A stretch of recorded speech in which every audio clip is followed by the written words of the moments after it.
physicists examine the structure of time, reality could be an illusion, and time might not exist.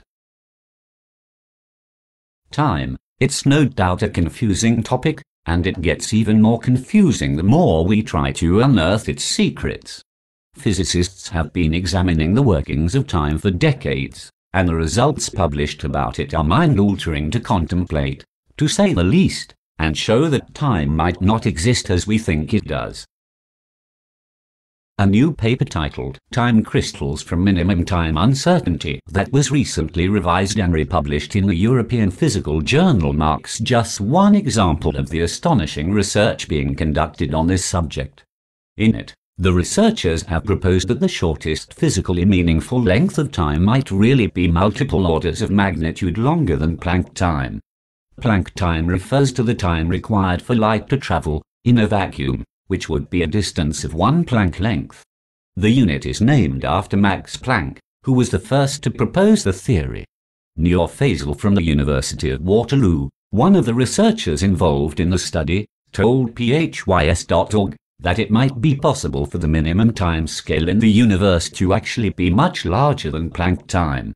He also said that this can be directly tested experimentally. No experiment has ever come close to examining Planck time directly because it is so short.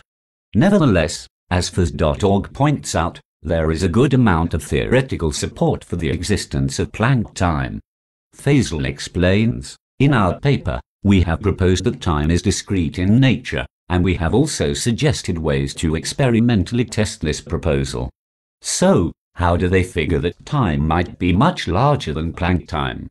They measure the rate of spontaneous emission of a hydrogen atom. The modified quantum mechanical equation predicts a slightly different rate of spontaneous emission than that predicted by the unmodified equation, within a range of uncertainty. The proposed effects may also be observable in the decay rates of particles and of unstable nuclei.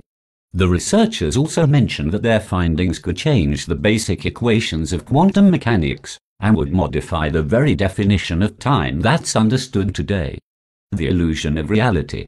According to the rules of quantum mechanics, our observations, and as some scientists like to call them, factors associated with consciousness, influence the universe at the most fundamental levels.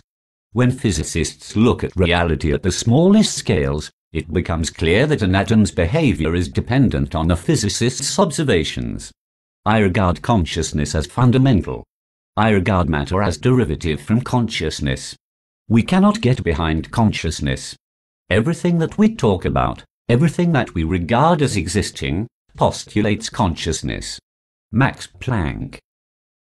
As per this experiment, researchers noted that our perception of time as something that is continuously flowing is just an illusion. Faisal explains, the physical universe is really like a movie or a motion picture, in which a series of still images shown on a screen creates the illusion of moving images. Thus, if this view is taken seriously, then our conscious precipitation of physical reality based on continuous motion becomes an illusion produced by a discrete underlying mathematical structure. This proposal makes reality Platonic in nature. However, unlike other theories of Platonic idealism, our proposal can be experimentally tested and not just be argued for philosophically. Faisal is referring to Plato's idea that true reality exists independent of our senses. Perhaps the true makeup of what we perceive to be reality is beyond our ability to perceive.